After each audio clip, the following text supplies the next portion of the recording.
What did we do to ensure we kept our kids learning, ensured their long-term outcomes from an educational and mental health perspective were looked after. And the best thing we can do as a government, the best thing we can do as a state is to make sure our kids are back in the classroom, back with their friends again, back doing what they love doing and learning in the classroom with the wonderful teachers we have right across the state.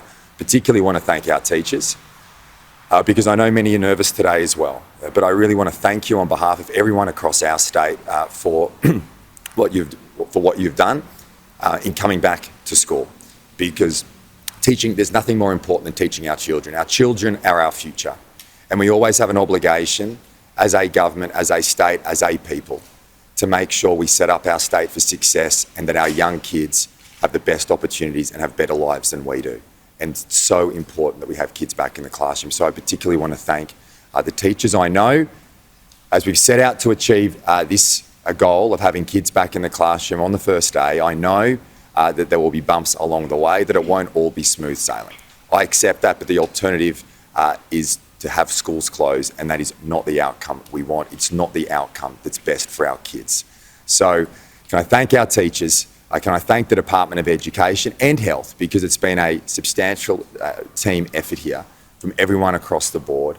I want to thank our kids for rocking up on day one. They're excited, and I know it's going to be a great school year despite the challenges that we have, and it also provides perspective as we move through this period of time of what's most important, and there can be nothing more important than having our kids back in the classroom and looking after them during this period of time. I also want to make the announcement today, which the Health Minister will speak to in relation to bringing back non-urgent elective surgery from Monday. This is ahead of time from what we expected.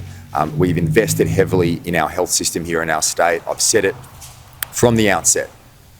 During a pandemic, governments who have invested in their health system in the years leading in are the ones who have better results. And in the last 10 years of being in government, we've invested record amounts in our health system from the city to the bush. We've increased our capacity right across the board. From the outset of this pandemic, we invested an additional $4 billion in our health system, because if we needed it, we wanted to be there to provide the care, the love and the support for people during this pandemic. That's exactly what we've done. I want to thank the Health Minister for the work over the last 2 years, because this has put us in a very strong position here in our state, as non-urgent elective surgery has been suspended across the country.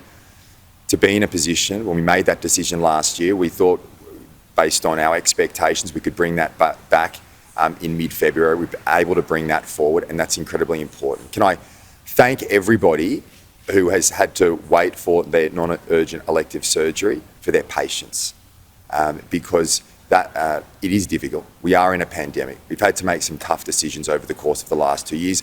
We've had to make some tough decisions during this period of time, but every decision we make is focused on one thing, and that's keeping you safe and keeping people across our state safe.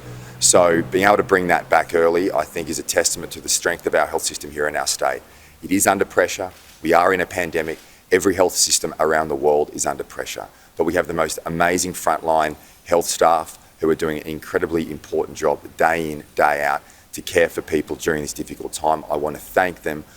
I want to thank our health teams in our state who have been able to ensure that we're able to bring back that non-urgent elective surgery ahead of time, ahead of schedule, and that's incredibly important, giving people the support they need during this pandemic.